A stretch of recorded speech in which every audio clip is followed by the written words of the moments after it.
Vamos responder a turma de casa. Administrador Rodolfo, dúvida.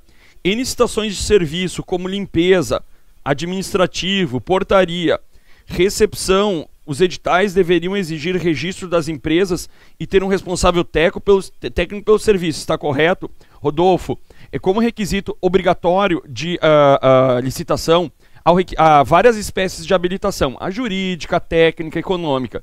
E a habilitação jurídica, ela se dá em qual termo? No registro da empresa. Então, isso é inexorável. Isso é obrigatório que tenha o registro da empresa. E toda vez você deve exigir um responsável técnico desse serviço. Não só na verdade, eu não sei se seria um responsável técnico, porque você não tem aqui uma RT, mas o que talvez você esteja falando é de um preposto. Qual é a figura do preposto que sempre deve ser exigido da empresa? Antes de dar início ao contrato, porque você vai dar um início, existe um termo técnico que se chama ordem de início dos serviços. Antes de dar a ordem de início do serviço, ou seja, efetivamente começar a prestar o serviço, para daí começar a contar o prazo para o pagamento, você deve exigir o preposto. Por quê? Porque é para com ele que você fará as reclamações, se relacionará com a empresa. Você não se relaciona com o empregado. Se o empregado que está prestando serviço, o trabalhador, não está prestando bem o serviço, você não reclama dele, você não é empregador dele, você reclama do preposto. Beleza, Rodolfo? De novo, Rodolfo, pois hoje muitas licitações não possuem essa exigência, vão passar a exigir. Rodolfo, sendo este administrador responsável técnico, responsável pela boa execução do serviço, sim, esse preposto é quem você vai se relacionar. Oi, meu nome é Tiago, tenho outra pergunta, no caso, uma provocação. Pode isso? Presidente, cadê o presidente? Cadê o presidente se pode provocação? Eu não sei. Agora eu não sei se eu tenho que vetar isso daqui. A matriz que você mostrou é relacionada a IN5, baixo, médio, alto. Matriz 3x3. Porém, muitos modelos de sistemas trabalham com matriz 5%. Acrescenta um muito baixo e muito alto. Muito bem. O melhor não é trabalhar com uma de 5x5, acrescentando um muito baixo e muito alto, até porque fica difícil transpor as duas. ISO 31000, que trabalha com 5x5, a lei nova vai definir um padrão. Rodolfo, na verdade é só um exemplo. Você trabalha com 3x3, você trabalha com 5x5. Se você quer trabalhar com 7x7, não tem problema. E com 9x9, eu não tenho nenhum problema que você trabalhe. Você escolhe a matriz de risco que você trabalha. Eu peguei e coloquei aqui apenas um exemplo para caber na tela. Mas normalmente você trabalha com 5x5, tá? Você trabalha com a matriz de risco que você quiser. E nesse caso, a lei ela não define se é 5x5, 3x3, 2x2, mameluco, sei lá, não importa. Você define efetivamente o que você vai adotar. A lei vai te deixar discricionário isso, tá? Pode.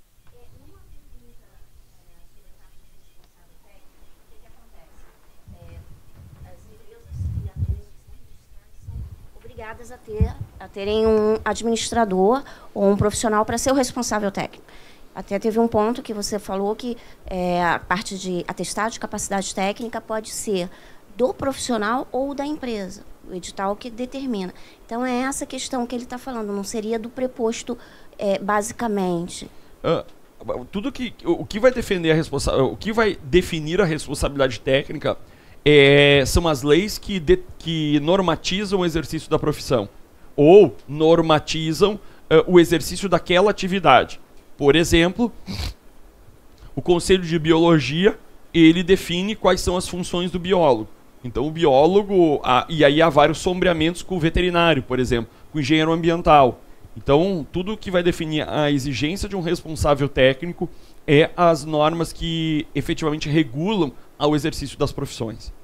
Por exemplo, e não só as resoluções internas de cada conselho, mas também normatizações externas. Por exemplo, transporte de produtos perigosos, ele tem toda uma legislação específica a serem cumpridas e de exigências do profissional. Então, essa seria a resposta. Não sei se eu te respondo. Sim, não, é porque talvez a pessoa que fez a pergunta tenha se baseado, seja um administrador responsável, técnico de uma empresa e tenha girado em aí torno você disso. tem que ver, eu entendi agora a pergunta. Teria que se olhar para as resoluções do Conselho Regional de Administração ou do Conselho Federal de Administração, se há a obrigatoriedade de que se tenha presença do administrador. Ao que me cabe, vocês me corrijam, uma empresa, não necessariamente para administrar uma empresa, ela precisa de um administrador. Eu devolvo a pergunta. Um cidadão que tem ensino médio, ele poderia administrar uma empresa? Não estamos eu não sei. Não vamos falar dos sócios da empresa. Não, o administrador. Vamos falar que se a empresa tem como objeto social atividades que é da área da administração, ou seja, da área de engenharia, a legislação determina que sempre vai ter que ter aquele profissional da área para ser o responsável técnico. Mas eu vou devolver a pergunta. Eu tenho uma empresa que ela tem um conselho de administração, ela tem um presidente e tem um CEO, o cara administra a empresa. Ele tem a função de administrar a empresa. A sua carteira de trabalho está lá. Função de administrador. Precisa ter registro no CRA? Eu não sei. Sim. Bom, nesse caso, então, ele, se a função específica é de administrador, aí sim precisa do responsável técnico. Quem define a legislação específica. Né? E aí, claro, cabe, e daí o conselho poderia, visualizando um edital que não tem essa exigência, ele, obviamente, impugnar esse edital, e dizendo o seguinte, meu amigo, você não colocou aqui a exigência de que tenha um administrador. Sim. É porque as empresas, às vezes, que participam são as empresas. Claro. Mas elas ficam na dúvida porque exige que o administrador, o responsável técnico, seja detentor do atestado. E aí elas ficam na dúvida, mas teria que ser meu o atestado, a comprovar que o edital deveria deixar claro isso. Deveria deixar claro que se o atestado... No serviço de engenharia e arquiteto, eu acho que fica bem mais claro quando é do profissional e quando é da obra, né? E eu acho que o edital deveria deixar claro isso. Se é a empresa que teria que ter ou o profissional. Porque Cristina, que é engenheira, ela deve saber que no CREA os acervos normalmente são para o profissional. São do profissional. Não é mais da empresa. Aqui é diferente. Isso.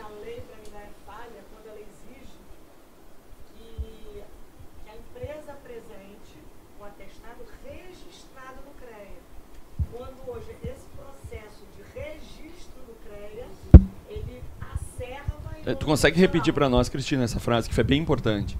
Consigo. O CREA, ele mudou, decreto, tem um decreto aí do CREA, foi feito há um tempo atrás, em que o acervo, hoje o acervo técnico de uma empresa é constituído pelo acervo técnico de seus profissionais. Não existe mais acervo técnico da empresa. Não existe mais. Antigamente, quando você registrava um atestado, saiu uma CAT, que é uma certidão de acervo técnico, o nome da empresa, com a lista de todas as ARTs que foram recolhidas em nome de cada profissional, de cada disciplina. Arquiteto, engenheiro agrônomo. Antigamente, a arquitetura era junto com o CREA, tá, gente? Agora é separado, tem o CAL. Então, antigamente, era dessa forma. Então, o acervo era da empresa. Eu quero saber, eu quero uma certidão geral do acervo técnico de uma empresa. Saiu uma CAT listando todas as obras, os serviços que aquela empresa fez. Era da empresa. CREA chegou num dado momento, mudou para valorizar o profissional. Então, o acervo agora é do profissional. Só que os editais de licitação, erroneamente, continuam exigindo que a empresa apresente o atestado registrado no CREA. Onde é que está errado para mim? O registrado do CREA. Perfeito. E o que se poderia corrigir, eu vou completar na excelente fala das colegas, é que às vezes a empresa, o que se exige não é nem atestado de capacidade, na verdade nem é o acervo técnico, né, o CAT da empresa. Às vezes se exige que a empresa tenha capacidade de ter executado uma obra. O que talvez poderia ser também questionado na linha da Cristina, porque na verdade a empresa não existe. A empresa não é ninguém, ela é constituída por profissionais. Hoje eu vou sair para jantar com quem? Com a Coca-Cola. Não, você não vai sair. Aí eu vou sair hoje para jantar com o CRA. O CRA não existe, o CRA é feito por nós, por empresa, é uma coisa artificial. Então, por quê? Porque, invariavelmente, se eu exijo da empresa, o que vai fazer a empresa? Eu posso começar a ter um direcionamento a monopólios, porque sempre aquela empresa fica cada vez com mais atestados e cada vez mais eu não consigo entrante. Aí sabe o que acontece? Acontece as empresas pegarem obras menores, atuarem até no prejuízo para começar a formar acervo técnico dela, para daí começar a participar de boas licitações. Então, quando eu exijo o acervo do profissional, eu posso participar de uma licitação e ia contratar a Cristina, a colega, a Ana, a colega que esqueci o nome, a Sandra, que tem um acervo técnico. Então, é racional, na minha opinião, o que o CREA faz. Mas, eu repito, existem muitos editais que exigem... E aí eles não botam mais acervo técnico. Eles botam, eu quero comprovação de que a empresa... e às vezes até meio genérico. Executou projetos na área do termo de referência. Mas é a capacidade operacional, técnico-operacional, e a outra é a técnico-profissional. Isso. Pedem os dois. O correto, para mim, pode pedir o atestado em nome da empresa. Entendo que pode. Não pode exigir que este atestado seja registrado. Sim. Porque às vezes a empresa tem registrado, mas o profissional não morreu, não está mais na empresa, não tem ligação nenhuma com a empresa. Porque o profissional, por exemplo, não sei lá, mas aqui o profissional, o administrador hoje pode ser responsável técnico e amanhã não.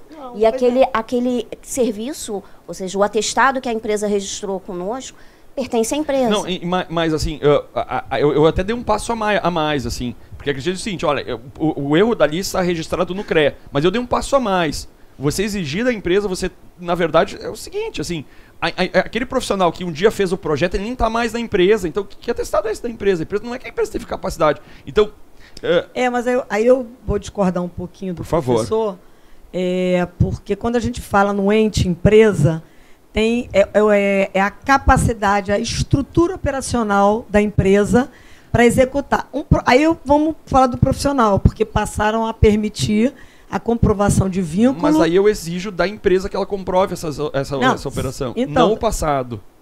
Não, mas preste atenção. Aí você virou e falou assim, não, certo era pedido do profissional. Não sei se eu entendi errado. Não, assim...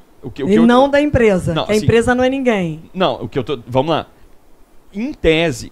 Você exigir atestado de capacidade técnica de executar algo, o correto, na minha opinião, você tem uma externalidade negativa de exigir somente da empresa. Ou seja, eu vou ter, na verdade, o que seria o profissional. Mas muitas vezes em obra de rodovia, o que acontece? Eu tenho uma rodovia de 100 km. Isso aconteceu no estado do Rio Grande do Sul. Aí queremos um atestado que a empresa consegue, já fez obras de rodovia de 100 km. Veio uma empresa, apresentou 10 atestados de 10 km. Uma empresa que faz 10 km não faz 100 km. Então, talvez ali um atestado de empresa fez sentido. Mas vamos pensar o seguinte. Então, essa empresa que faz 100 km, essa que só faz 10 km, ela nunca vai conseguir fazer... É muito difícil ela conseguir fazer uma licitação de 100 km. Por quê? Porque ela nunca vai conseguir... Ela teria que fazer daí obras do tipo 50, 60, quando é possível. Ou seja, a empresa não existe. Na verdade... Não seria interessante que eu exigisse que o profissional tivesse feito obras de 100 km? Aí tu vai dizer assim, mas ela tem estrutura para isso? Eu vou exigir a estrutura dela. Eu não sei, é só uma elucubração que eu estou tendo, mas assim, o edital ele vem exigindo capacidade operacional e profissional, um ou outro, ou os dois, a depender da necessidade. Mas na tua linha, Cristina, do CREA, me faz pensar que quando eu começo a exigir atestados de capacidade operacional da empresa, eu começo talvez a criar um monopólio de poucos competidores. Porque o pequeno dificilmente consegue se tornar grande porque ele não consegue ter atestados, ainda que ele faça o somatório. Mas aí tem que... só pode exigir... Mas eu estou aberto a refletir. Aí o meu entendimento, aí a gente cai naquele ponto da parcela de relevância, isso. 50% de 4%. Isso. Né? Então, 50% de 4%. 50% de 4%. Parece a Dilma, mas sim, é 50% de 4%. Isso. Então, você vai construir aí uma rodovia de 100 quilômetros, aí vamos pensar na relevância, se eu estou pensando na obra em si, eu vou poder exigir só 50 quilômetros, não 100. Mas aí a empresa me apresenta 5 atestados, ou 10 atestados de 5 quilômetros. Ela fez só arruamento de município? Mas depende da forma como existe. Se ele pediu rodovia, tem que ser rodovia. Claro. Não arruamento interno de urbanização de... Tá certo? Talvez o meu exemplo foi horrível, mas enfim, ela conseguiu só atestados de rodovia de 5 quilômetros, entendeu? Ou 5 atestados de 10 quilômetros. Mas aí eu vou te dizer que tem editais que, quando ele não aceita o somatório, ele exige, ele só aceita o somatório desde que tenham sido executadas no mesmo período concomitantemente. Não, isso ninguém duvida. Isso ninguém duvida. Tem que ser no mesmo período concomitantemente. E outra, não pode ter sombreamento. É isso aí. Não, você só conta o período. Não, eu já tive que fazer conta. Isso tem até uma tabelinha no livro, que eu mostro um exemplo no livro numa tabelinha. Não, isso ninguém duvida do somatório. A grande questão é o seguinte, ele fez uma hoje, aí fez outro de 10 km amanhã, 10 km amanhã, eu poderia exigir 5 de 10 km, eu não sei, porque quem faz 10 km não faz 100. Não, porque a questão operacional é maior, né? A complexidade é maior, se a gente pensar assim, vamos lá, aonde dá treta é atestado de capacidade técnica. Sempre. E no julgamento de capacidade técnica lá do julgamento. É na habilitação e principalmente quando eu vou pontuar técnica. Aí eu quero quantos engenheiros... O cara tem especialização em hidráulica. Tu construiu uma barragem. Muito bem, se eu vou pontuar em tantos pontinhos. Aí não é ele tem que ter uma especialidade mínima. Ele tem, mas eu vou pontuar o cara mais que tem uma especialidade hidráulica. Ou ele construiu novas barragens. Aí ele não construiu bem uma barragem, construiu um barramento. Aí começa a briga. Ah, não, ele tem uma especialização que... Às vezes tem cursos de engenharia que não existem mais. Aí tu vai usar assim, mas vale ou não vale? E aí começa a treta. Aí também tem a questão quando você parte para apresentar alguma coisa que não é bem aquilo que foi exigido, existe a questão da complexidade operacional igual ou superior àquilo que foi exigido. Justamente. Gera discussão? Gera, mas... Não dá para ter exatamente aquilo que o edital pede. Então, a gente... Resumindo, assim, eu acho que, invariavelmente, eu vou repetir a frase, quanto mais requisitos você exige na habilitação, mais você vai diminuir a competitividade, ou seja, a competitividade diminui. Mas, invariavelmente, você tem bons licitantes. Tem coisas que não pode vir um bicão. Não pode, por exemplo, o parque eólico da Laguna dos Patos. Cara, não pode vir um fundo abutre. Não pode. Não pode vir o bicão. Por quê? Porque num parque eólico você tem no mínimo 3 anos de medição de vento. Você tem que botar um anemômetro lá, e no mínimo 3 anos. A EPE, a empresa de pesquisa de energética, a EPE, não aceita parque eólico menos de pesquisa de vento de 3 anos. É no mínimo 3 anos. Então eu não posso perder 3 anos de tempo de investimento no anemômetro, ainda que seja um bicão. Então, tem coisas que eu vou ter que ter a capacidade econômica. Um parque eólico custa bilhões. Não pode ser uma empresa que tem um registro na junta comercial, um contrato social de 200 mil. Não existe. Então, tem certas coisas da empresa que eu tenho que exigir. E aí, vamos retomando, e adorei, a discussão foi super rica. Há que se perceber se aquela atividade ela exige o profissional de acordo com as regras do conselho ou regras externas. Perfeito? Adorei. Eu vou responder a outra pergunta. Se o processo de contratação do leiloeiro, que é por meio de credenciamento... não, o processo de contratação do leiloeiro, ao menos o que eu entendi, do leiloeiro oficial, não o servidor leiloeiro oficial, ele será feito por pregão, cuja forma de julgamento será quem dá o maior valor, a maior percentagem pelo valor vendido. A menor percentagem pelo valor vendido. Então, por exemplo, você faz uma licitação, 3 leiloeiros, um pede 3%, outro 4%, o outro 5%. Vai ganhar o 3%, porque ele é o menor percentagem pelos valores dos bens vendidos. Isso está no artigo 31, tá? Então, não é pelo credenciamento. É obrigatório o sistema de compras Gov, ou podemos apenas divulgar no site e no DU e fazer sorteio do leiloeiro numa sessão presencial. Olha, mas eu entendi a pergunta, não sei, aqui não tem quem fez a pergunta, não sei se é o Thiago.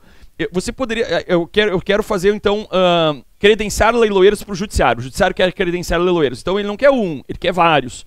Poderia, só que qual é a grande dificuldade?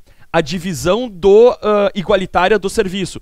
Então, os bens caquedo, que é quase não vendível, vai para o meu inimigo, e o juiz tem um bruxo dele. Então, só tem que cuidar os valores, e tem talvez um sorteio, enfim, nesse sentido. Aí tu vai dizer o sorteio, tá? Poderia ser o sorteio, seria um critério. Mas se você fizer o credenciamento ou fizer o pregão para o leiloeiro oficial, você seguirá os mesmos procedimentos de licitação da Lei 14.133, ou seja, você utilizaria o sistema. Tá? Não sei se tinha alguma pergunta. Não, tá. Gisélia. Tem sido assim os cursos que eu tenho feito na modalidade de transmissão ao vivo? Eu não entendi. Tem sido assim nos cursos que eu tenho feito na modalidade de transmissão ao vivo? Gisele, eu não entendi. Tu manda de novo a frase. Ah, voltando ao curso. Aí ela botou uma outra frase. A quarteirização é legalmente permitida? Devolva a pergunta ao colega. Ah, sim, colega. Veja bem. Quando a gente diz veja bem, a gente quer, né, dar uma, né, enroladinha. Não é permitida, mas na prática acontece. Tá? Né? Assim, não é desejável, mas dizem que acontece. Tá, Glicélia? É ou não é, colega? Tá, o colega que bom que tem alguém para me referendar aqui. Né? Eu não fiquei sozinho. Uma pergunta sobre o parcelamento. Usando o exemplo dos estádios. Digamos que eu vá construir vários estádios. Nossa, com contratação semi-integrada, eu perco a escala. Vou precisar de um gerador para cada um a mais. Eu não entendi a pergunta. Digamos que eu vá construir vários estádios. Com contratação semi-integrada, eu perco a escala. Vou precisar de um gerador em cada um mais. Eu não entendi a pergunta. Eu não sei se você vai perder a escala. Não sei, você teria que fazer uma contratação. Não sei, se você quiser construir vários estádios e você quiser fazer projeto, é que você teria que ter um projeto para cada um. Né? Não sei, eu não entendi. Você não teria como ter um... Salvo se... acho que vamos mudar para casa popular, assim, uma casa modulada. Aí você tem um projeto para cada um. Aí você listaria vários loteamentos. Não sei, não entendi. César Augusto. Como cada empreendimento seria um contrato, eu teria que comprar um gerador. Ah, agora ele continua, tá? Desculpa, César Augusto. Como cada empreendimento seria um contrato, eu teria que comprar um gerador por contrato. Mesmo que você vai precisar 50 no ano. Assim perco economia de escala. O que poderia ser feito? Deixa eu ver se eu entender. Você na verdade vai construir vários estádios e você já sabe que precisa não sei quantos geradores, que é algo anexo. Se você sabe que você vai precisar desses geradores, eu faria uma ata de registro de preços, porque eu não sei a demanda, porque pode ser que essas licitações atrase, uma não consiga se sair, não tem licença ambiental. Então eu faria uma ata de registro de preço dizendo o seguinte: estou pensando em comprar 50 geradores nesse ano. Por conta de que eu já tenho 50 licitações para, não sei, 50 estádios. Vamos pensar casa popular, para 50 casas populares. Então, eu vou já pensar que eu vou contratar isso. Então, se não houver essa contratação, não houver a licitação, eu não vou demandar esses geradores. Eu faria um registro de preços, viu, César Augusto? Agora eu entendi. Ficou aqui truncado esse sentido. Beleza? Por falar em registro de preços, eu fiquei na judicialização da saúde, recebendo as demandas de saúde do Estado do Rio Grande do Sul por quase 2 anos. Eu virei um farmacêutico. Eu sabia o CID de cor. CID 32, é isso. CID 45, é isso. E aí eu acabava sabendo tudo sobre medicamentos e os principais medicamentos que estão na moda, não é? Hoje eu estou bastante desatualizado disso. Eu sei que, aí eu estava falando com um colega que está nos medicamentos, existe o medicamento mais caro do mundo, custa 12 milhões de reais. Existe um medicamento que custa 12 milhões. Ele me disse que funciona assim, é uma bactéria, por exemplo, uma criança nasce com algum gene defeituoso que causa uma deformidade cerebral, essa bactéria vai lá, quebra, mata aquele DNA defeituoso e vem uma outra bactéria e coloca o DNA de novo. E tem efeitos, assim, medicinais maravilhosos, mas custa 12 milhões. Não precisaria custar tão caro um medicamento de 12 milhões. Isso não existe, mas, enfim, é o que a casa oferece. Então, faz de conta. E aí, na minha pesquisa empírica, a maioria dos medicamentos que eram pleiteados ao Estado do Rio Grande do Sul eram medicamentos para doenças pulmonares de obstrução crônica, a DPOC, doença pulmonar de obstrução crônica, ou doenças psíquicas. O que me fez concluir que lá no Rio Grande do Sul tem muito fumante e louco, né? Mas todo mundo medicado, era fluoxetina rosa, assim, entendeu? E eu tenho uma teoria que deveriam colocar, assim, umas 3 gotinhas de Rivotril na água da Corsan lá, o pessoal fica assim, ó. Naquele plim, entendeu? Mas, enfim, não é o que acontece. E aí o que acontecia? Então eu tenho, assim, janeiro, fevereiro, março, abril. Como é que funciona a curva da demanda? Em janeiro, 50 Rivotril, ou 50 fluoxetina. Fevereiro, o que tem em fevereiro aqui no Rio? Lock total, 500 fluoxetina. Março, festa cristã, Páscoa, o pessoal já, né, 20. E aí chega em abril, normaliza para 50. Né? O que nos faz concluir que a loucura não é linear, né? O que acontecia? O Estado do Rio Grande do Sul olhava, fazia uma média anual de, vamos dizer, aí é por minha conta, 100 frascos por mês, 1.200, compra 1.200. Desculpa, 50 frascos por mês, compra para 50 frascos por mês, faz uma licitação única com entrega de 50 por mês. O que aconteceu no mês de fevereiro? Não pode faltar, senão descamba o carnaval. Aí que eles fazem, vão comprar na boca do caixa, lá na farmácia, muito mais caro. Aqui sobra, vai fora. E aqui normaliza. Isso faz sentido para os senhores? Não. Aí o pessoal é muito criativo e ele criou o que se conhece por registro de preços. Que esta é a Gisele Bündchen, tá na moda, essa é a in, não é out. É o que é a queridinha das licitações. E por quê? Vamos pensar que eu fiz uma licitação e ganhou o meu registro de preços o colega de nome, o senhor Adolfo. O Adolfo é meu ganhador, o nosso fornecedor da fluoxetina a R$2 o frasco. Parabéns, Adolfo. O senhor será nosso ganhador da fluoxetina. Qual o direito que o Adolfo tem? Eu vou dizer, Adolfo, eu vou querer uma média de 50 por mês. Mas teve um mês, lembra, Adolfo, que eu só precisei de 20. E o Adolfo vai reclamar. Eu disse, não tem que reclamar.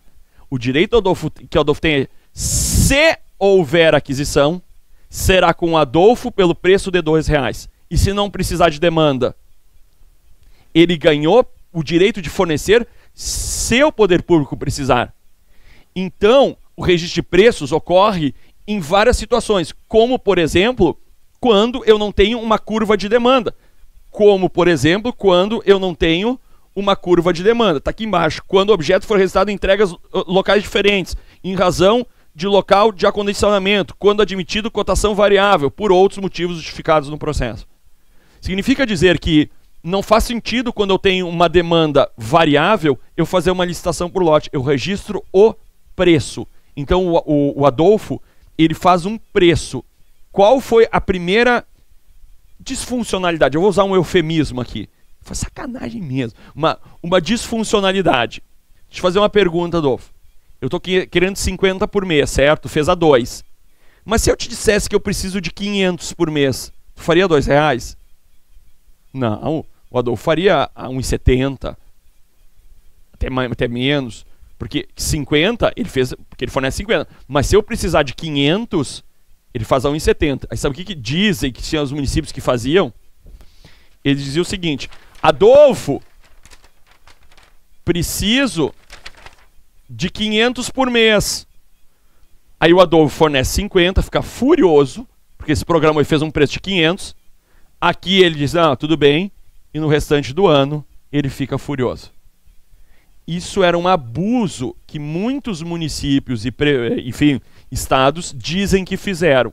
Não pode. Você deve utilizar o seu passado e ver qual é realmente sua demanda, sob pena, e obviamente se teria um apontamento, você também não pode achacar o mercado, até porque o mercado você nunca vai ganhar.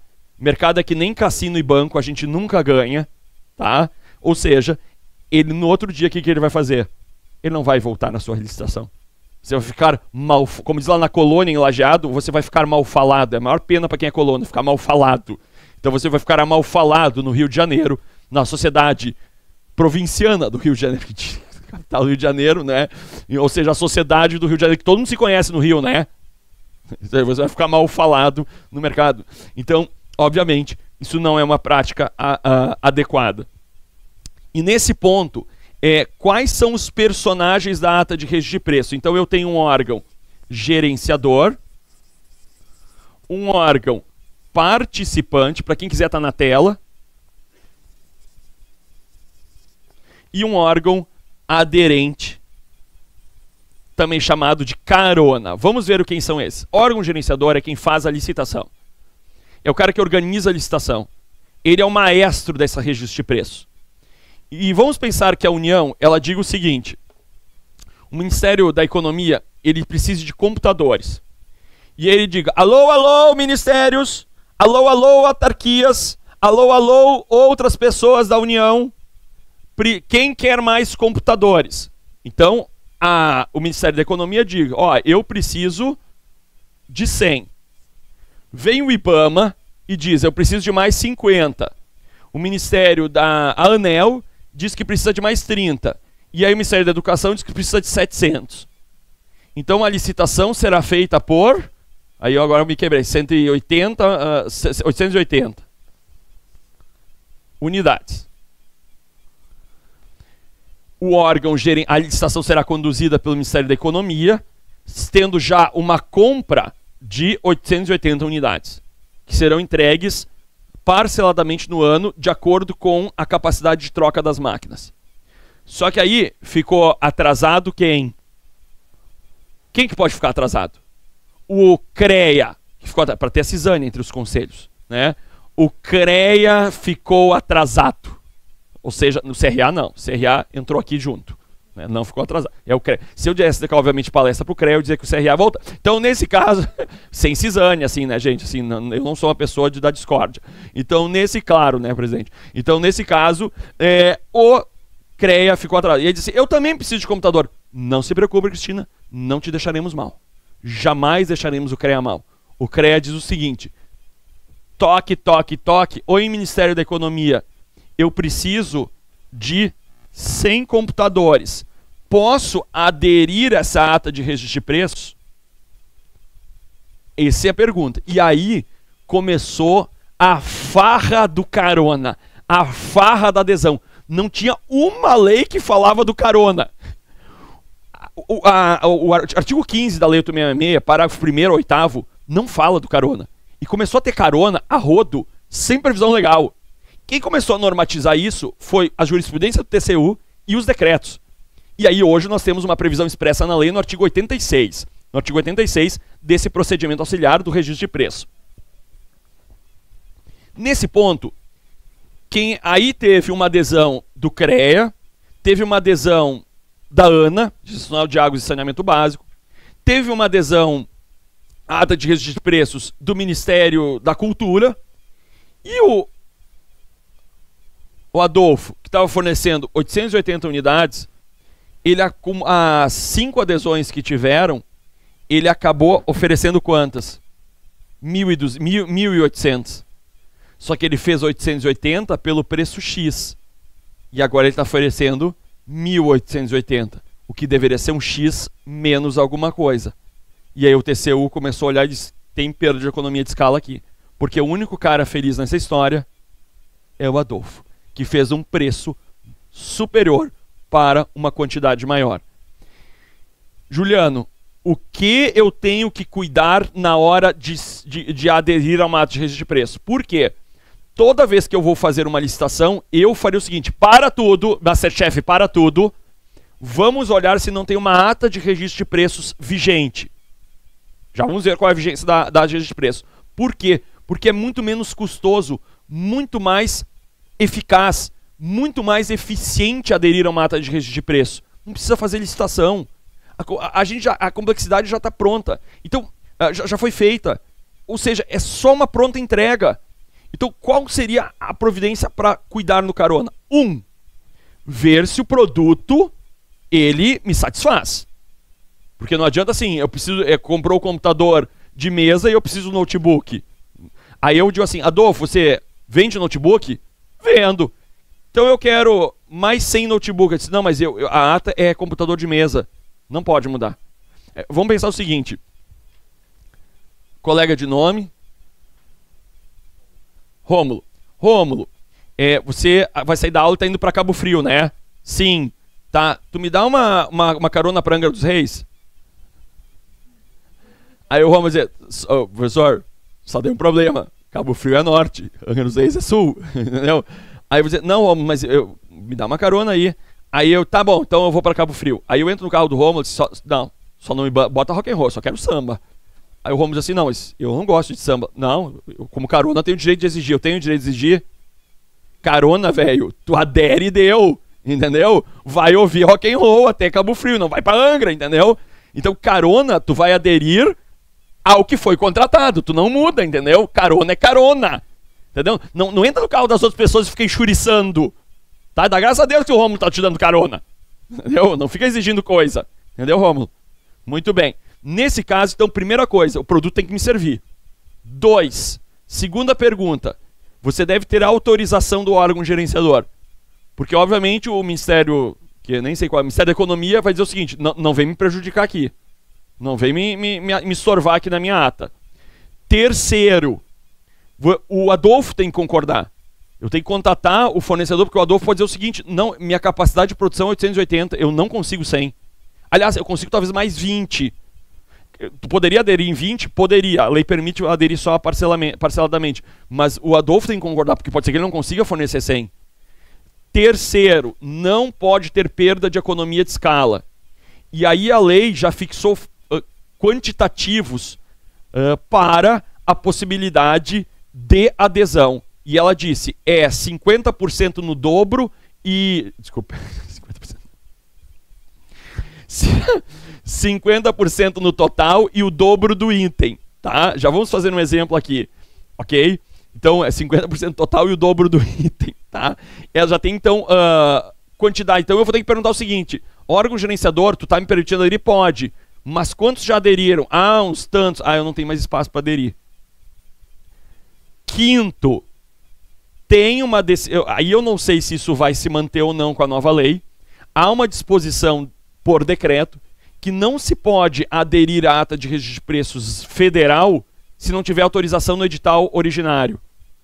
Então, por exemplo, eu vou dar um exemplo do estado do Rio Grande do Sul. Eu lembro do estetoscópio, nós precisávamos comprar um estetoscópio.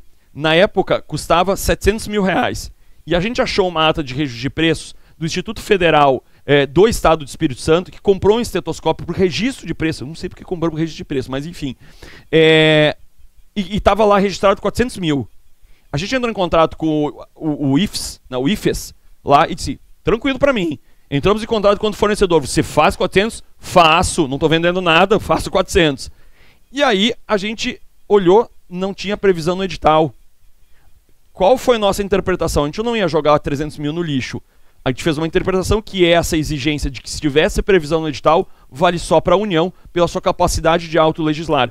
Eu não sei se isso vai se manter agora com a jurisprudência, com os decretos. Tem que acompanhar os decretos para ver se isso se mantém. Beleza, gente? Então, quais são os requisitos? Vamos retomar os requisitos para aderir? A gente já vai ver a economia de escala. 1. O objeto tem que ser compatível com a minha necessidade. Óbvio. 2. Tem que ter autorização do órgão gerenciador. 3. Do fornecedor. 4. Não pode ter perda de economia de escala. 5. Esse 5 eu não sei se vai se manter. Previsão expressa no edital. Dúvidas até aqui? Vamos fazer uma ata de registro de preço? Pode ir perguntando. E aí eu já vou fazendo, porque isso aqui é um curso prático.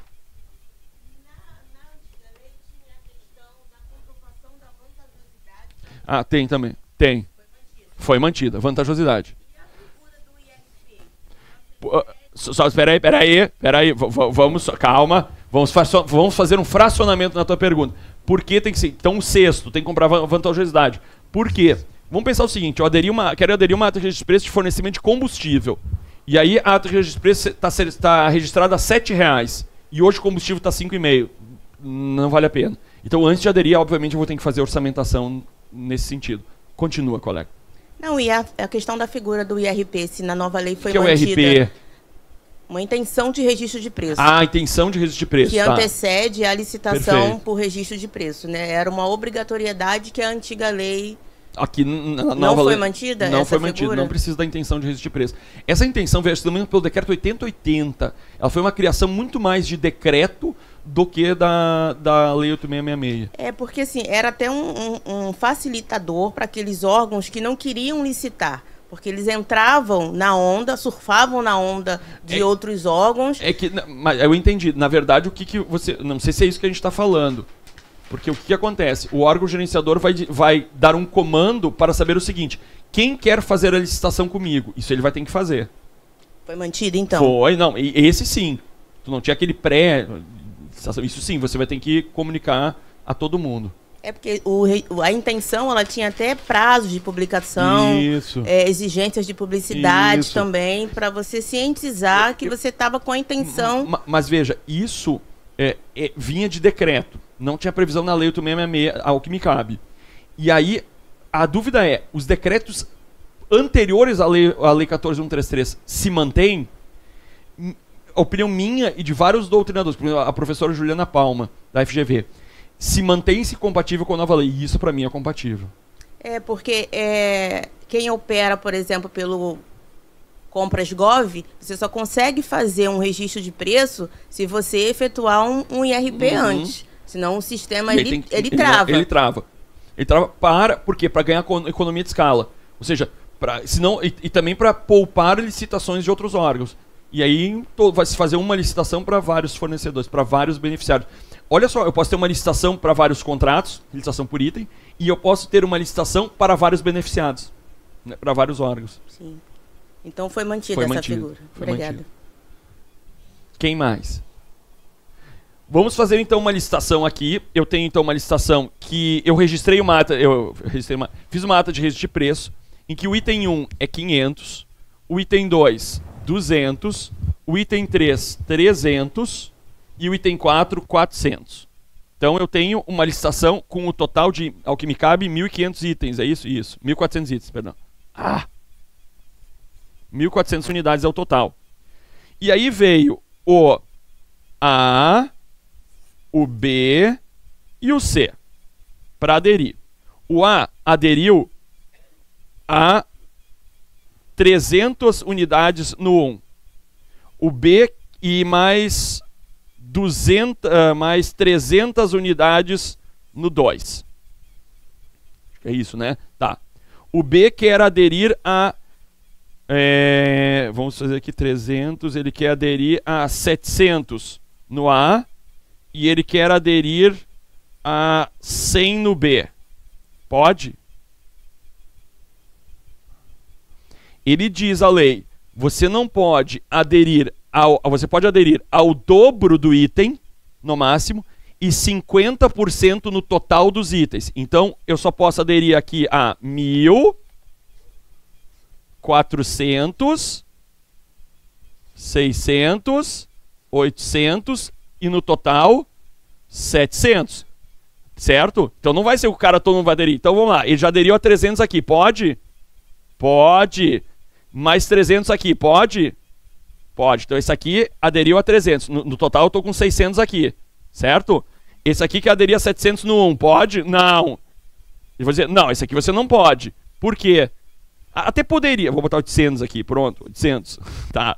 Aqui eu me perdi nas contas. Porque daria 1.100 aqui. Você entendeu isso? Então daria mais que o dobro. Mas de qualquer forma ele poderia aderir a 100 aqui? Poderia, porque 100 mais 300 dá? Dá.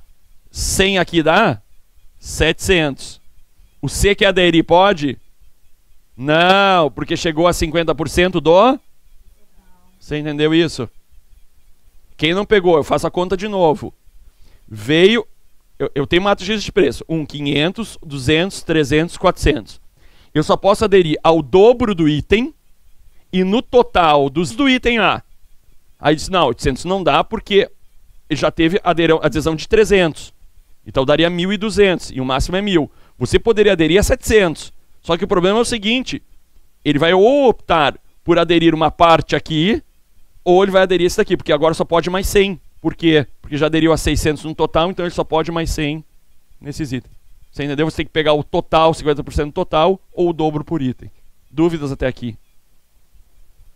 Isso é o que diz a lei hoje. Terceiro, vamos botar o 7º requisito. Que esse 7º requisito, para mim, isso é uma vergonha. É uma vergonha... Assim, não é nem um pouco produtivo. O que disse o 7º requisito? Ele vai dizer o seguinte. Vamos virar aqui o flip chart. Então eu tenho... Quais são os entes da federação? União, estados e municípios. E vamos deixar de fora o Distrito Federal, que é a cruza de gato pardo com lebre preta, enfim, né? A União pode aderir à ata de estado? Não. A União somente pode aderir à ata da União. Mas, professor, a União é única, tá? Ela vai aderir uma ata dela mesmo. Então, o senhor do CRA pode aderir a uma ata de registro de preços do Estado do Rio de Janeiro? Pode o município aderir de município? Não, disse a União. Faz sentido o município do Rio de Janeiro não aderir a uma ata do município de Niterói? mas a lei vedou isso. Vedou isso. Poderia o município aderir do Estado e o Estado da União, mas o município de município não pode. É muito estranho isso, mas é o que a casa oferece. Para os senhores não muda nada, ou de certo modo não muda, porque o CRA, por ser uma, vamos pensar, uma autarquia, ainda que de certo modo sui generis, a toda essa discussão, mas vamos compatibilizar com a DI 1717, a adição direta de constitucionalidade 1717, que é uma autarquia.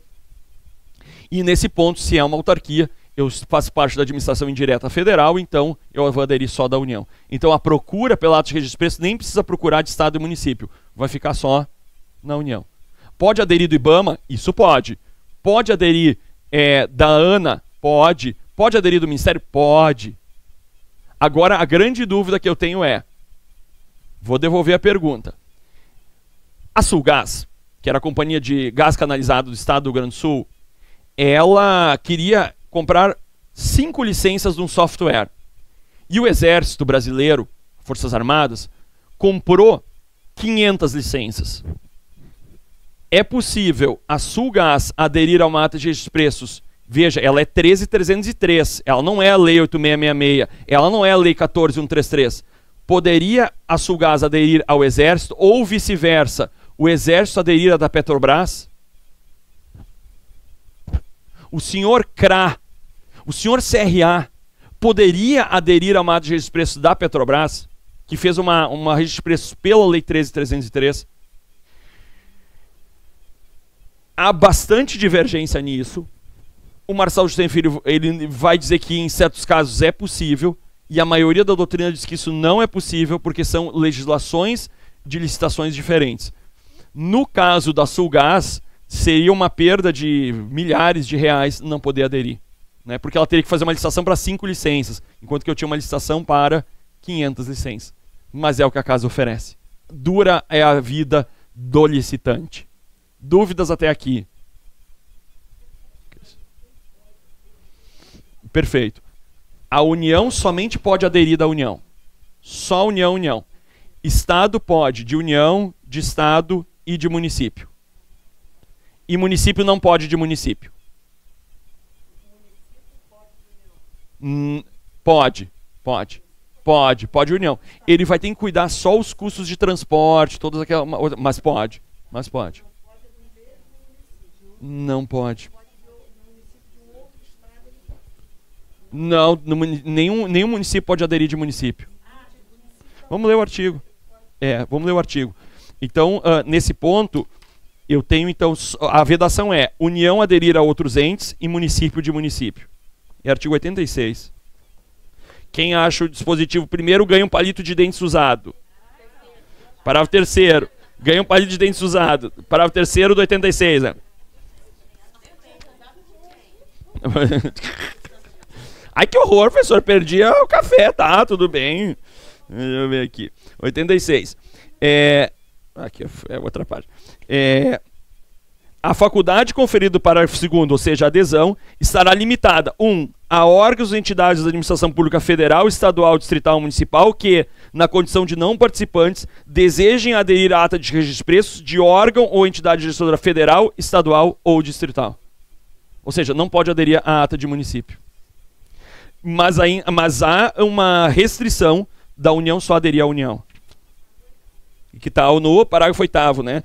Será vedados aos órgãos da administração pública federal a adesão à ata de registro de preços gerenciado por órgãos da cidade. É podre esse artigo. É que sabe o que aconteceu? Por que não botou esse 8º lá colado no 3º? É que ele veio depois, né? Saída e vinda, eles engataram depois. Tem dúvidas lá, é que eu tô com o óculos de perto, colega. Quem é que perguntou lá? Professor, o órgão pode se negar a dar aderência à ata? Poderia se negar. Não vejo essa, porque ele tem que autorizar. Não, ok. É que a gente, lá no INCA, a gente faz mais de 300 pregões por ano. E eu acabo trabalhando para todo mundo, a verdade é essa. Porque ninguém quer fazer pregão. Aí vem aderindo. Agora eu sou egoísta. Cadê meu presente? Que não me ajudam em nada. Nem uma caixinha de bombom. Uma cápsula de café. O Odebrecht. Não, esse aí nem me manda. Cristina. Então, Cristina, voltando. Então, o parágrafo 3º combinado com o parágrafo 8º. Então, vamos lá. União, pelo parágrafo 8º, só União. Não. Parece que quando a gente lê o parágrafo 3º, ela poderia aderir ao Estado. Aí o 8º veda. É que nessa ida e vinda eles botaram o 8º. E o município não pode de município. Mas todo mundo pode aderir a essas outras atas. Se existe alguma, no registro de preço, nessa nova situação agora da lei, se tem alguma especificidade para obra e serviço de engenharia? Ah, muito bom. Muito boa pergunta. É possível ter a adesão à ata de registro de preços de obras de engenharia? Essa sempre foi uma grande discussão junto ao TCU, porque o TCU, lá em 2004, é bem antigo, 20 anos atrás, ele entendia que toda obra era única. E como é que eu vou, ainda que eu tenha uma mesma planta, a mesma construção, o solo muda, as condições climáticas mudam. Então ele entendia que a obra sempre era única. Mas isso não é verdade. Eu posso ter um padrão construtivo, ainda que minimamente adaptável, a certos terrenos, ainda que sejam diferentes. E aí, nesse ponto, se começou a questionar se eu poderia ter registro de preços para a obra. E o TCU, em algumas jurisprudências, começou a permitir, em alguns casos, o registro de preços. E aí, hoje, tu tem uma disposição expressa para obras e serviços de engenharia no registro de preço. Recentemente veio o seguinte caso, eu sou conselheiro de administração da Corsan, ainda, que ainda não efetivaram a venda, eu estou indo embora, né? E aí veio a seguinte licitação para a gente aprovar. Era uma ata de registro de preço de projeto de engenharia, prestação de tratamento. Aí eu disse, eu voto contra. Mas por quê? Porque nesse caso, como é que eu vou ter um projeto que ele é padronizado? Porque a estação de tratamento, ela dificilmente vai ser igual, tanto pelo volume de tratamento que eu vou ter que ter do transbordo, quanto pelas condições de solo. Aí, suspenderam a votação e disseram, mas a Sabesp tem. Aí eu fui atrás da Sabesp Sanepar. Ela tem realmente, mas é um pouquinho diferente. E aí eu disse aos engenheiros, eu fiz duas perguntas para os engenheiros, eu disse assim, mas vocês conseguem, mesmo em projetos diferentes, dinamizar a hora trabalho, objetivar a hora trabalho? Isso é o seguinte, o que a gente quer contratar, a gente faz o projeto, a gente dinamiza o cara para escrever o projeto, ou seja, a hora trabalho. Vocês conseguem fazer isso? Conseguimos. Então tu vai me fazer uma nota técnica e vai assinar. Fez uma nota técnica, assinou e a gente aprovou um registro de preços para projeto de engenharia. Porque eu consegui objetivar, eu entendi que é o seguinte, ele não quer o projeto pronto, eu quero que alguém desenhe. E aí ele, obviamente, conseguiu, ele disse assim, se eu tenho uma estação de transbordo de 50 litros, com tal dimensão, eu dá tantas horas, você consegue fazer isso? Consigo. Então, eu quero uma nota técnica, eu disse para ele. Ele botou uma técnica no projeto e aprovaram. A Sabesp faz isso, a Sanepar faz isso, então eu tenho hoje para serviço de engenharia. Tem disposição expressa, Cristina. Porque o que eu já vi de eu também, registro de preço... Deus duvida, eu já tenho medo. É uma tabela, eu chamo de tabela, com variáveis. Para projetos do tipo tal até X metros quadrados de área construída, para entre tantos metros quadrados e tanto. Então, faixas, tipo de edificação e faixas de áreas. É o que eu já vi de projeto. E de obra, eu já vi aqui no Rio de Janeiro... Só construção modulada eu vi. Não, eu já vi aqui no Rio de Janeiro, Estado... licitação do Estado para obra. Assim, itens variados, se eu tiver que falar com cara de manutenção.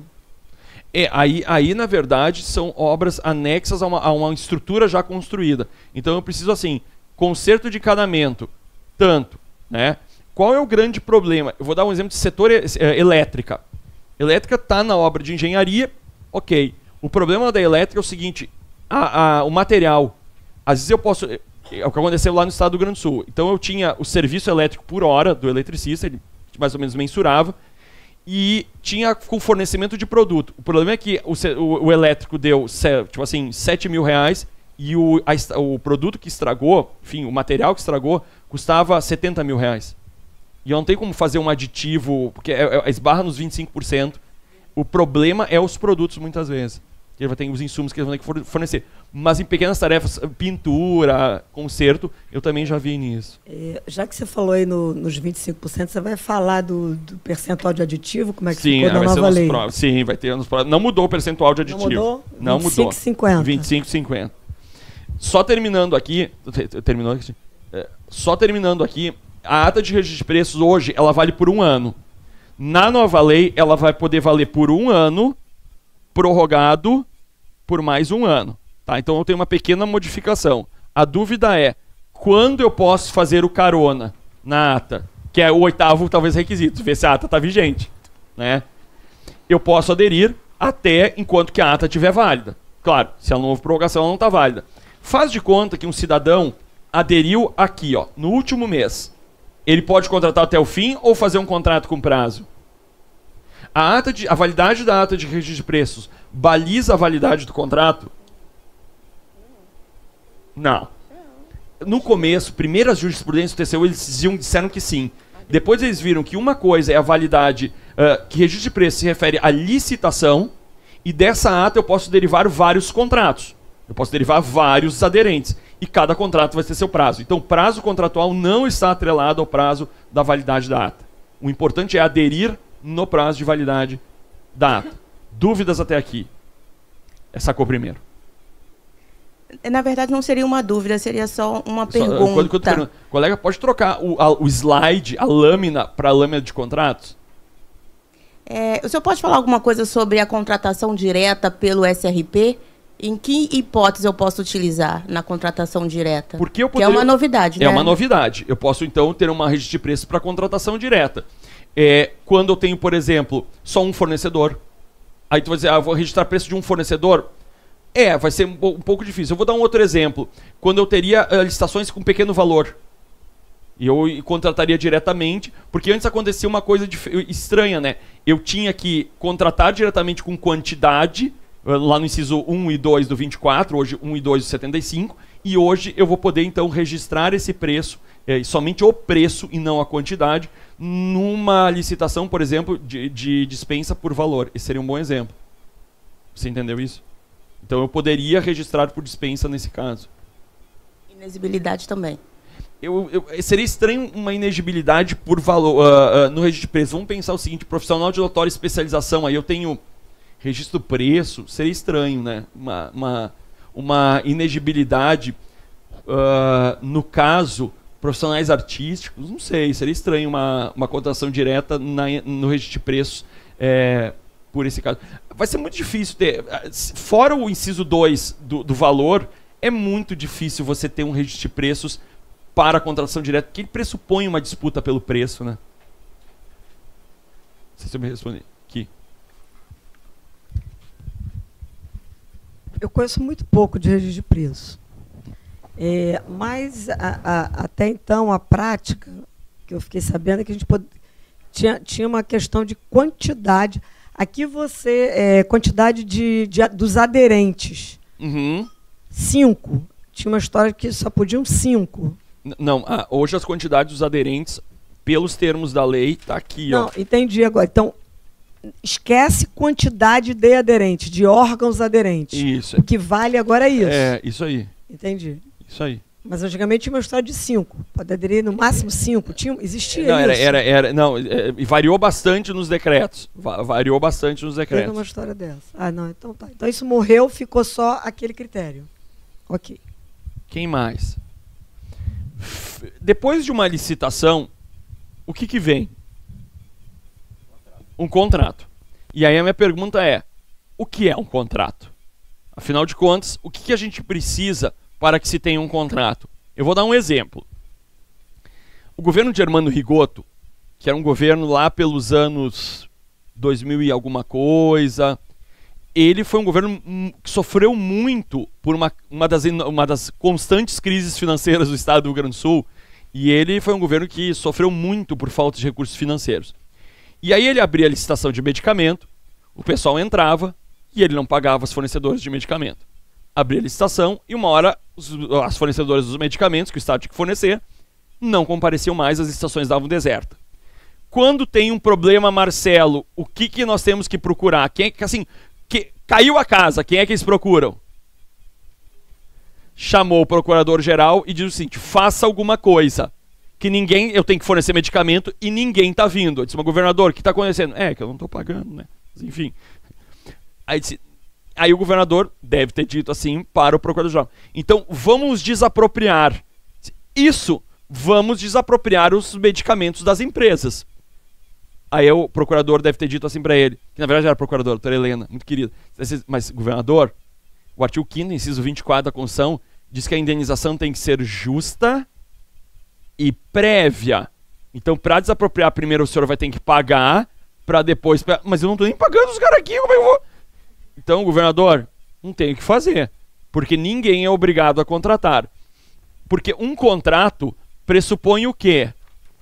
No mínimo, que se tenha uma manifestação de vontade. Então, um contrato, ele tem que ter, no mínimo... Não, não é esse, é o outro. Não, é o outro colega, é o outro colega. É aquele que errou da primeira vez. Entendeu? Agora é esse. Mas tudo bem, eu vou falando. Então, primeiro item, o 1, contratos. Então, item 1.1, manifestação de vontade. Então, quando a Vânia disser que tá ruim, eu vou dizer para ela, ninguém te obrigou a contratar. Ninguém foi, a Polícia Militar não foi lá e disse, agora vai contratar. Não.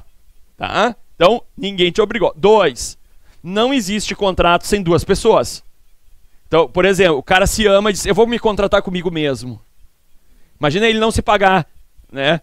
Não existe contrato consigo mesmo. Tá? E tem um caso no direito civil, mas não importa, tá?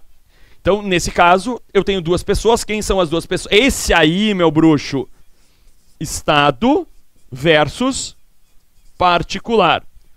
O CRA, como Estado aqui, lato sensu, ele quer fazer um contrato com o Estado do Rio de Janeiro. Pode? A lei, ela não fez um conceito de contrato. Ela fez no artigo 6º um conceito de contratante e um conceito de contratado. É estranho, mas é o que a casa oferece. E aí, a partir do artigo 89 da lei, ela deu pistas do que é o contrato. Pelos termos da lei, não poderia ter contrato entre duas pessoas de direito público. Você teria ou um convênio ou as figuras jurídicas da Lei 13.019 de 2014, que são as organizações da sociedade civis, um termo de cooperação, um acordo de cooperação, um convênio quando envolve recursos públicos. Então, contrato não seria o contrato administrativo. O contrato, pelos termos da lei, ela dá a entender que seria um particular. Mas eu não tenho uma certeza para dizer para os senhores que não poderia contrato administrativo. Na prática, isso não acontece. Ou é convênio, é termo de cooperação, acordo de colaboração, GGG. Sabe o GGG? Esses ajustes do GGG. Tá, muito bem. Terceiro, eu vou fazer um contrato com a colega. Parecido, estamos fazendo um contrato. Aí vem o Aguiar e diz, o que vocês estão contratando? Vai aparecer, a gente não sabe, mas a gente... Foi assim, tivemos uma sinergia e queremos contratar, a gente não sabe ainda. É um contrato? Não existe contrato sem objeto. Não existe. E no nosso caso, o objeto, ele será lastreado no interesse público e envolverá principalmente 3 coisas. Obra, serviço ou bem. Tudo bem até aí? Não vai envolver concessão de uso de bem público. Por exemplo, o presidente diz o seguinte, está tendo muito procura de curso aqui, ninguém quer fazer mais curso, vou conceder o uso público oneroso do anexo aqui para botar dinheiro dentro do orçamento do CRA. Ele faria uma licitação para concessão de uso de bem público. Seguiria a Lei 14.303? Seguiria hoje. Então, o contrato de uso oneroso de bem público, uso de espaço de uma praça, o carrinho de pipoca na praia, em tese, a praia de Copacabana, os quiosques, em tese, deveriam se submeter a um processo licitatório e pagar um bônus de outorga ao... Aí quem é que gestiona a praia? Isso é uma confusão. Lá no estado do Rio Grande do Sul é o Estado. Aqui quem é? Bicho. Aqui é o município, né? Aqui é o município, tá. E houve uma contratação de uma empresa para... Ou seja, aqui é o município. Entre nós, se o mar é bem da União, não seria a União que teria que gestionar isso? Só assim, perguntar não ofende, ainda mais que tem terreno de marinha. Segundo, e não teria que a União que manter salva-vida? Assim, é uma perguntinha assim, não ofende. Mas é o Estado que mantém, é o bombeiro. Mas é um bem federal, pô.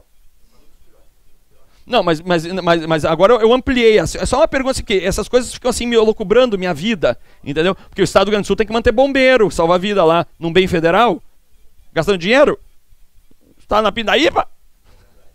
Sabe? É só uma pergunta que não ofende, assim, entendeu?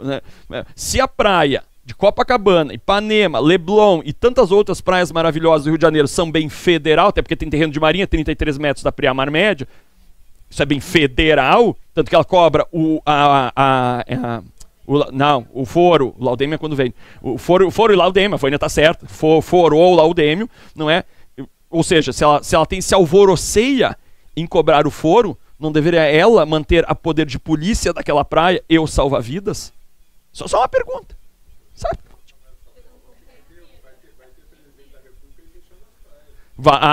É. Inclusive teve um dos anos 50 que proibiu o biquíni, né? Dos anos 60. É verdade. Não, deixa assim, como diz lá, a gente tem muita relação com o pessoal do Uruguai e da Argentina, cambiamos de tema. Eles falam assim, cambiamos de tema. Ou bota, lá no Rio Grande do Sul, bota os quero-quero em cima e tapa e não falamos mais disso. Alguém falou, não, obviamente o pessoal vai editar isso e não se falará mais isso. Mas, voltemos ao nosso contrato, né? Algo mais tranquilo. Nesse caso, pergunto aqui, vamos pensar o seguinte. Se o Código Civil, que tem 2.040 artigos, falou sobre um monte de contrato, depósito, locação, compra e venda, doação, por que ele não falou de contrato administrativo também? Sabe por quê? Porque o contrato administrativo é mais especial que o contrato de direito privado. E por isso que o direito administrativo é mais especial que o direito privado, e por isso que o professor de... Vocês entenderam, né? Também. Então, nesse caso, o que faz o contrato administrativo ser especial? É o que se conhece por cláusulas exorbitantes. Olha que nome bonito. Não, para! Quem falou isso? Rodou comigo. Né? Não é cláusula leonina. São cláusulas que garantem o interesse público. Nesse caso, o artigo 107... ele listou quais são essas cláusulas exorbitantes. Poderiam ter outras em outros dispositivos? Até pode. Mas o importante é que essas cláusulas que dão uma prerrogativa ao Estado em face ao particular, eles estejam previstas em lei. Não pode o contrato colocar uma cláusula exorbitante à revelia da lei. Isso não seria possível. Isso seria ilegal. Tudo bem? Vamos dar um exemplo da cláusula exorbitante. E... deixa eu ver... como é teu nome? Eu esqueci. Norma. Agora eu vou revelar uma coisa. A Norma me contou lá fora. Quando que tu me contou lá fora? A Norma quer contar. Ela disse que tem um sonho frustrado, a Norma. E ela disse que o sonho dela era ter o prisma vermelho, brake light no teto. E ela... Conta o que aconteceu, Norma. Ela não quer contar. A Norma, ela foi ontem, depois que saiu da aula, pegar o prisma. O que aconteceu, Norma? Ela não quer contar. O prisma não veio porque o cegonheiro foi assaltado, virou, quebrou tudo e não veio o prisma vermelho. O que o gerente ofereceu, Norma? Ele, no lugar do prisma, ele ofereceu uma tracker branca, parece um saco de leite. Não, Monza Azul. Ele ofereceu uma coisa muito melhor. Não, Monza Azul é só do... Não, isso é do Luiz. O Luiz já comprou. Não começa a botar zica. Pra ti eles ofereceram uma tracker, ou seja, no lugar do prisma, que custa, sei lá, 100 mil reais, eles ofereceram uma tracker de 300 mil. Tu aceita, Norma? Não, segue teu sonho! O sonho dela é o prisma! Entendeu? Porque o Código Civil diz o seguinte... Não, sonho não. Fica com esse saco de leite, rapaz. Porque no Código Civil diz assim, o credor não pode receber coisa pior, mas não é obrigado a receber coisa melhor. Tu não é obrigado a receber a coisa melhor, Norma. Segue teu sonho. Sonho tem... Mas é isso, a gente sonha acordado com uma coisa melhor. Muito bem. Então, nesse caso, não, mas a Norma é uma pessoa que acredita, ela tem fé, né? Fé, e ela vai acreditar no sonho dele. Agora, no sonho dela. Agora, no direito público, há uma prerrogativa do Estado. Ele pode obrigar que o particular forneça mais ou menos, e ele diz isso. Então, quando o contratado contrata 100, ele não contrata 100, é contrato até 75 ou até 125. E quem decide? O poder público. Isso é uma cláusula exorbitante. Vou dar um outro exemplo. Marcelo, meu advogado, fizemos um contrato agora. R$5.000 por mês. Eu não tenho como pagar mais, Marcelo. Eu sei que está atuando meio pro bono, assim. Porque o cara que senta na frente do Marcelo nunca desembolsa menos de 1 milhão. Né? O homem não dá. Né? Eu tenho até medo de conversar com o Marcelo, que ele já me tira o contrato para eu assinar. Né? Mas fechamos em R$5.000 por mês. No primeiro mês eu não pago. Segundo mês. E no terceiro mês eu chego, Marcelo, eu preciso que você me defenda, que tem um monte de gente me cobrando. E o Marcelo diz, eu também. Ele é obrigado a me defender. Por que não, Vânia? Temos um contrato. Porque eu não confio mais em você, né? Mas ele vai dizer o seguinte, eu tenho aqui em direito que se chama de exceção do contrato não cumprido, em latim exception ad plente contratos, que diz o seguinte, o credor, uma das partes contratantes, não pode exigir sua prestação se ele está devendo na contraprestação. Agora, se fosse o poder público, eu diria, Marcelo, eu posso ficar devendo até 60 dias e você vem executar. Depois de 60 dias o senhor se livra de mim. Entendeu? Isso é uma cláusula exorbitante, ou seja, uma prerrogativa que exorbita, que se diferencia do direito privado. E isso é o que caracteriza o contrato administrativo. E existem várias formas de contrato administrativo. Ficou pequenininho, mas eu tentei listar a maioria dos contratos, como por exemplo, contratos de delegação, que são as concessões, contratos de aquisição aqui pela lei 14.133. Aí eu tenho outros acordos, como contratos de rateio nos consórcios públicos, contratos de consórcio público, contratos de programa, no caso do saneamento básico, que não podem mais ser repetidos pela lei 13.026. A lei do saneamento não permite mais os contratos de programa, ao menos na área de saneamento básico, e assim por diante, convênio, enfim, eu fiz uma lista de negócios jurídicos que podem ser feitos a partir da legislação, tá? Então aqui eu tenho um conceito de contratante e contratado, no inciso 7º e 8º do artigo 6º, e a presença de cláusulas exorbitantes é tudo que a gente falou até aqui, tá? Bom, tá. Nesse caso, qual a diferença de convênio e contrato, principalmente em relação às prestações? No contrato, as prestações são contrapostas. Como assim contrapostas? Acha que a Vânia está assim, trabalhando porque ela ama o Estado. Que a Vânia é uma pessoa assim, estatista. Uma pessoa que quer ajudar o Estado. Não, ela está visando lucro. E corretamente está visando lucro. E mais, o Constituinte 88 protege a Vânia. Porque no artigo 5º, inciso 13, que fala dos direitos de atividade, no artigo 170, no artigo 174, no artigo 219 da Constituição, ele diz que o mercado tem que ser protegido. E nós adotamos pelo modelo Constituinte 88, é uma Constituição bastante peculiar, porque se de um lado a gente protegeu o livre mercado e adotamos um capitalismo, de outro lado adotamos um capitalismo que deve respeitar os direitos sociais do artigo 6º e 7º da Constituição. Então é um capitalismo que deve dialogar com os direitos sociais. Não é à toa que ele não pode, esse capitalismo, dizer o seguinte, não vou pagar 13º. Não existe isso, porque ele está...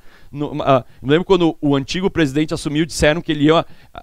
aquela fake news, que ele ia extinguir o 13º. Isso não é possível, porque ele é direito social com cláusula pétrea. Então, a gente tem que cuidar muito com as... e aqui não é nenhuma política partidária, tem que cuidar só... E com esse presidente também, agora o atual, o presidente Lula também veio várias fake news. Então, tem que só cuidar, porque existem barreiras na Constituição que não podem ser mexidas. É o que diz o Magri, elas são imexíveis, né? Ok? Tudo bem até aí? Muito bem. Então, nesse caso, aqui nós temos a diferença de contrato, convênio e consórcio. O que eu botei aqui? Ah, sim. E aí, obviamente, eu tenho prazos para vir contratar. Então, fechamos a licitação, e nesse ponto... ganhou o meu contrato, o colega de azul do meio, de nome, é o Marcelo 1 e o Marcelo 2, é isso? E tem o Marcelo 3, mas o que? Virou poderoso chefão aqui? 1, 2 e 3, quase está virando Retorno do Jedi, Império Contra-Ataca e vai embora, né? Meu Deus do céu, tem 3 Marcelo, é para confundir.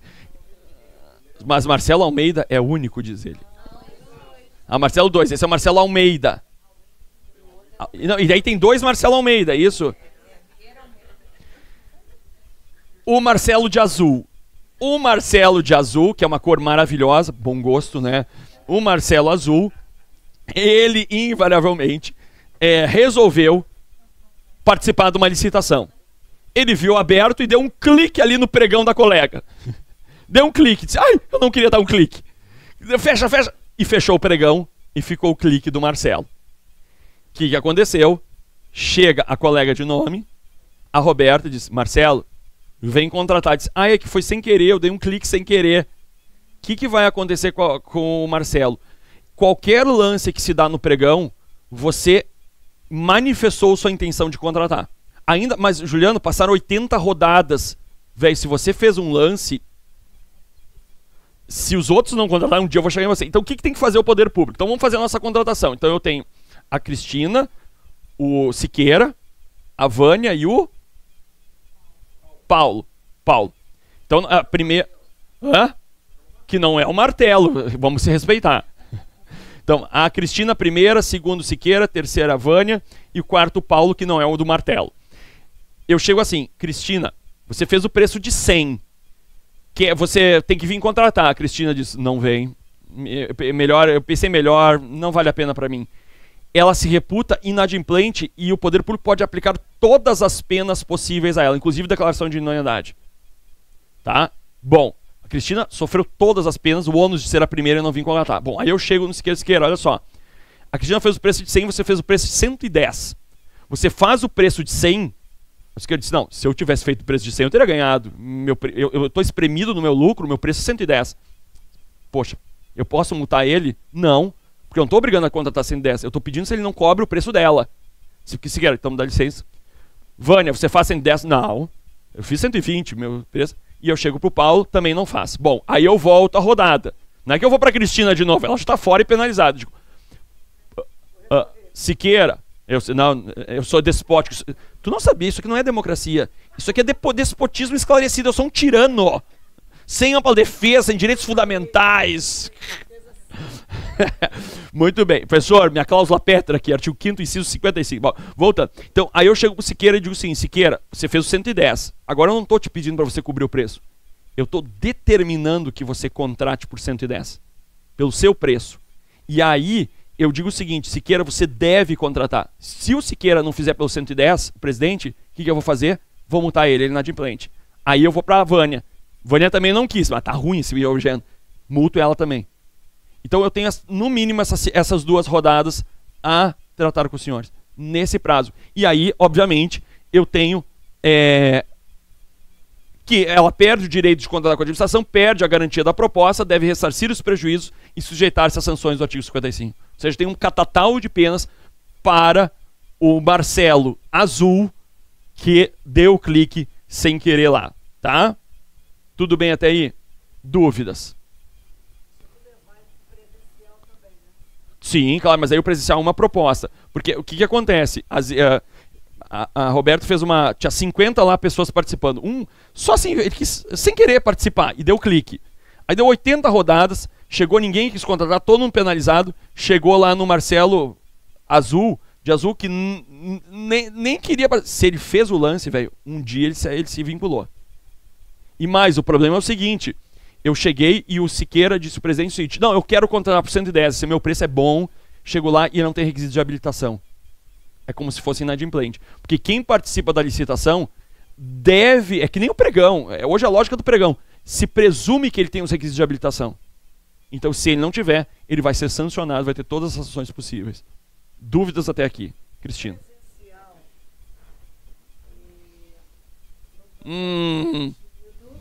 Aqui eu tenho habilitação. Não, que eu tenho habilitação e depois eu tenho só preço. Só repete a frase para o pessoal de casa. Num presencial que eu tenho... No presencial que eu tenho o processo invertido, né? Primeiro a habilitação e depois o preço. Mas aí eu fui lá, né? Tá lá na habilitação e eu desisti. Permite uma parte, Cristina. Eu posso ter o eletrônico hoje também invertido, tá? Não, tudo bem. Tá, vai. É que eu tô pensando no presencial. Tá, presencial. O eu nosso sei que clássico. É raro, eu sei que ele é raro agora. Mas existe, vamos lá. Ele é raro, vai ser raridade. Agora vai ser raro, tá. Como hoje já tá, né? Hoje eu já não sei nem quando foi a última vez que eu participei de um presencial. E mandei lá a minha documentação, tá na fase de análise. E aí a empresa passou por problema e chega à conclusão que não vai ter condições de, se ganhar, tocar o contrato. Existe algum dispositivo que eu possa justificar a retirada do meu envelope de preço antes da abertura? Eu não conheço que você poderia fazer isso. Você colocou o envelope lá, meu amigo, acabou. Aí o que você teria que achar uma nulidade sua, sei lá, avacalhar com o certame, sei lá, pedir para alguém se pelar durante o certame, sei lá, fazer alguma coisa para não acontecer, mas botou o envelope lá, se vinculou. O envelope, a proposta vincula. Eu vou contar uma história, Cristina, que eu comecei minha vida num escritório de advocacia. E aí me chamaram no escritório, o escritório fazia empresarial. Eu disse, olha, eu não tenho muito a contribuir para o escritório, porque eu sou da área do público, eu não quero ir para o empresarial, não é minha área. Não, mas a gente precisa de alguém, porque tem muitas empresas do escritório que participam de licitações. Eu estou dentro. Licitação sempre foi minha porta de entrada em qualquer lugar, para dar aula, ninguém quer licitação, então sempre cai para mim. E aí no primeiro caso, o colega, que era do empresarial, disse, olha, eu vou passar então o acervo para ti do licitação. E o cara era do empresarial, que não queria. Aí o caso era o seguinte, uma empresa então ela botou o envelope de habilitação e o da proposta entregou. Ela foi inabilitada e eles devolveram o envelope, com as assinaturas, o envelope da proposta. E aí o colega me entregou o envelope aberto. Aí eu disse, tu não fez isso, abriu o envelope. Tomara que a gente não ganhe esse recurso. Porque se a gente ganhasse o recurso da habilitação, eu teria que apresentar o mesmo envelope. E ele tinha violado. Aí eu disse, meu Deus, assim, cara, tu não fez isso. Eu disse, sim, fiz. Assim, reza pra não darem provimento a esse recurso. E graças a Deus a gente perdeu. Sabe quando a primeira vez que eu torci pra perder, entendeu? Como é que tu vai explicar pro cliente, olha, nós ganhamos, mas a gente violou o envelope. Aí eu disse assim, olha só, deixa as licitações comigo e vai cuidar do empresarial, entendeu? Que vai dar bobagem aqui, cada um vamos fazer, né, o nosso jogo. E aí deu tudo certo, ele cuidava do empresarial e eu, enfim, e fomos embora, entendeu, Cristina? Então, mas hoje nada disso, essas coisas assim, de envelope, de papel. Vai ficar no passado. Vai ficar, que saudade disso. Mas e se a comissão de licitação cometer um erro e abrir o envelope errado? Como assim? Aí ela vai ter que anular, ela abriu o envelope errado, ela vai ter que anular o certame, vai ter que pedir, vai ter que voltar tudo, novas propostas, porque aí eu já antecipei, era a fase de habilitação e abril da proposta, eu já violei o sigilo. E isso vai ser um grande problema, porque agora eu já sei mais ou menos o preço da outra empresa, vai ser complicado, mas de qualquer forma eu teria que repetir todos o processo anula, de novo. É isso? Anula, porque eu violei o sigilo. Minha opinião, eu me posicionaria para anular. Então, mas o nome técnico é anular ou cancelar? Não, você anula, porque daí eu gero, o ato administrativo é a anulação. Anulação daquele ato, e aí eu voltaria e abriria prazo para nova entrega de envelopes. Nova entrega com prazo... De novo, regulamentar, podem entrar prazo. Outras empresas, perguntar... Essa é uma grande dúvida, porque eu tenho uma re-ratificação do edital. Minha opinião, acho que você não poderia permitir novas empresas. É as mesmas empresas que encaminham novos envelopes. Eu acho que eu não permitiria novas empresas. Juliana, acho que eu não permitia, porque senão porque eu não estou anulando o edital. Você permitia novas empresas quando eu anulo o edital. Entendi. Eu não anulo o edital. Tu está anulando só a sessão de entrega e abertura. Isso aí. Entendi. Eu faria isso. Mas a lei não fala sobre isso. Não, ela até fala, ela diz o seguinte, você tem que consertar o máximo possível. Esse é um caso, que, na minha opinião, não tem conserto. Por quê? Porque eu violei o sigilo das propostas no modo fechado. Isso é muito complicado. Então eu repetiria o ato e tocaria a partir disso. E aí ela diz, você tem que anular a partir do processo em que você anula a partir do momento em que eu não contaminei os atos. Qual foi o último? Eu tenho problema no edital? Não tem. Então esse aqui fica rígido. Qual é o meu problema? Na primeira sessão. Então começa a partir da primeira sessão. É isso que diz a lei. Ok. Tinha mais um aqui. Lá. Já aconteceu comigo, um pregão meu, que só teve uma proposta, a proposta do cadastro, o cara nem participou dos lances, ele ganhou. Já? Isso. Já ganhou, já está participando. Assim, nos leilões das empresas estatais, eu contei isso. O cidadão fica, e aí são licitações de bilhões, o cidadão fica com 2 envelopes. Se não vier ninguém, esse envelope, se vier alguém, ele já tem outro envelope para começar, porque o modo fechado são 3, né? Então ele tem os 2 envelopes. Aí eu brinquei com o presidente da EGE e disse assim, tu não trocou os envelopes na hora? Eu disse, não, pelo amor de Deus, eu não posso ter trocado. Na GCL. Olha... Eu botaria uma tarja vermelha e outra azul, assim, entendeu?